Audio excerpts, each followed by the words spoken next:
Hi, welcome back. I promised I'd be back for various videos and I haven't been, but here I am.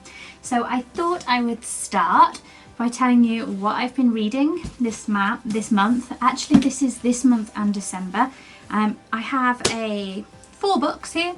There is one that I'm halfway through on my Kindle, but I will cover that in the next one. So we have 4 books here. Actually, they're not, well, they are actually all quite different. And I'm going to start with this one. And it's by Adam Kay, and it was The Night Shift Before Christmas. So this is only a small book. I read this pretty much over a weekend. If you have read the first one, this is going to hurt. Same author, and it's kind of like a follow-on from that. So it's very, very similar to that book, but it covers a couple of his Christmases.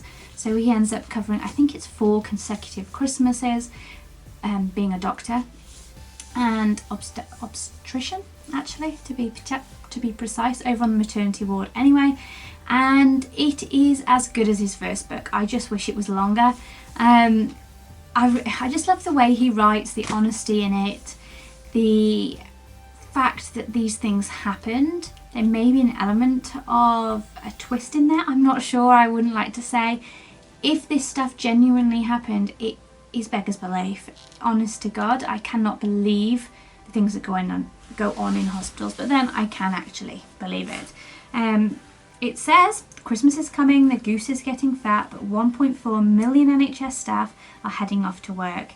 In this perfect present for anyone who has ever set foot in a hospital, Adam Kay delves back into his diaries for hilarious, horrifying and sometimes heartbreaking peek behind the blue curtain, and that is actually all of those things. I really enjoyed it. I'm going to pass this on to some of my family members who I know will love it too. Really easy read. I loved how it was so small. Really, really enjoyed it. I wasn't expecting much from it because the first was so good, but it's real life, it's just his diary entries, so this was good, and I don't expect this is the last we've heard of him. So yeah, keep your eyes peeled. The next up is this one, and that is Silke's Journey by Heather Morris. She is the author who wrote the Tattooist of Auschwitz, and is that what it's called? Yeah. So Heather Morris, and this has been covered in controversy. So when I received this, I received it for Christmas. I think it was Christmas or maybe my birthday. I was talking to my husband who bought it for me and telling him what I had read about it, and actually there's some really negative press around this, and it is mainly because it is not based on a true story entirely. It talks a lot around, it's about Silke, so a lady. She's mentioned in the first book, although the first book is based around Lael, a male character. This is the female side of the story, and she basically has a big goings on with sex. Basically, she is called upon for sex from various different people within the story, never in a positive manner. It is horrifying and really heartbreaking as you read through it, but apparently that some of it is false. So especially when it will discuss about the commander and various different things, and that is false. But it says on the back, did I tell you about Silke? No, Lael, you didn't. Who was Silke? She was the bravest person I ever met. Not the bravest girl, the bravest person. And she saved my life. She was a beautiful, tiny little thing, and she saved my life. Lake Sokolov, the Tattooist of Auschwitz. So it's based on a heartbreaking true story. Some of it is fiction. It is quite a hefty book. I had the hardback. I do prefer a paperback, but this is what I had for Christmas, and I rattled through this really, really quickly. I read it in I think about a week, which is pretty quick for me because I only read probably for 40 minutes in a night just before I go to bed to wind down. Although this wasn't really winding down, and I did find that I had some quite horrifying dreams after reading this. It's brutal, it's horrifying, not only for Silke, the primary character, but the women that surround her. She gets a job in a hospital, and it is around her time there on the ambulance and then afterwards. And So in some respects I didn't find it as brutal as the first book. If you've read The Tattooist of Auschwitz, you all know what I mean there. But as a woman, my head just couldn't compute what was happening, and it was heartbreaking in a different kind of way to the first one. Definitely recommend picking it up or borrowing it from somebody who may have it. Again, I'm going to be passing this one on. Really, I don't want to say enjoyed it. I did enjoy it because I read it through, but not in a satisfying kind of way. Yeah, I'll leave it at that and let you make your own mind up. So that is this one.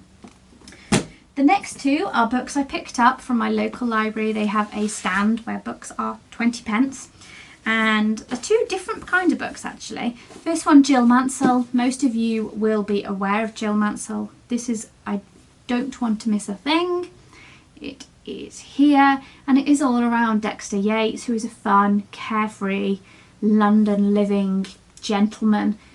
So basically he lives a life of Riley, basically. He's wealthy, he has women swarming at his feet, he leads a party lifestyle, and suddenly his sister is taken ill, and in the end she dies, and he is left with her daughter, so his niece. He decides to move out to the countryside, out of the London lifestyle, and it is all around him settling into that role as a father. Of course he meets a lady along the way, and it's all about their ups and downs and various other characters. That's what I love about Jill Mansell. She has lots of stories within a story. I won't go into too much detail because it will give it away. I did find it a little bit predictable, I have to say, but at the same time there are lots of twists in this that make you think actually you could be wrong. I really liked it. It's a really feel-good book. I really felt for one of the characters, Molly, in here, and yeah, I really enjoyed it. I think this would be a great holiday read. It's not new, it's been around quite a while, but it's great, and I think especially if you are a parent you will enjoy this, but yeah, I think anybody could. So yeah, another really good book. I really enjoyed it. This is right up my street. And finally, The Party by Robin Harding. I have never ever heard of this author.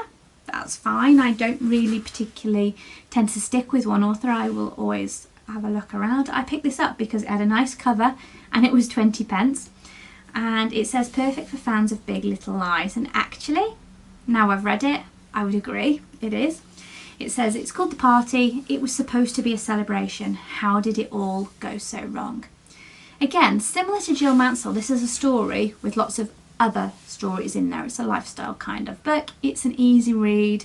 At first I thought it was a little bit like an older child type novel and wasn't really getting to grips with it. I felt that perhaps I wasn't the right audience for it, but as it went on it got into more of the mature characters and I found myself resonating with them, and actually I really enjoyed it.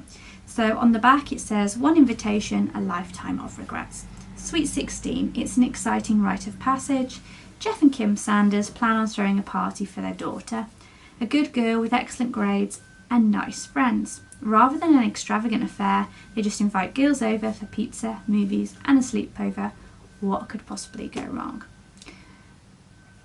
I always find this bit really tricky because I don't want to tell you exactly what happened, but basically there is an accident with one of the girls on this sleepover and it is the unravelling that follows that.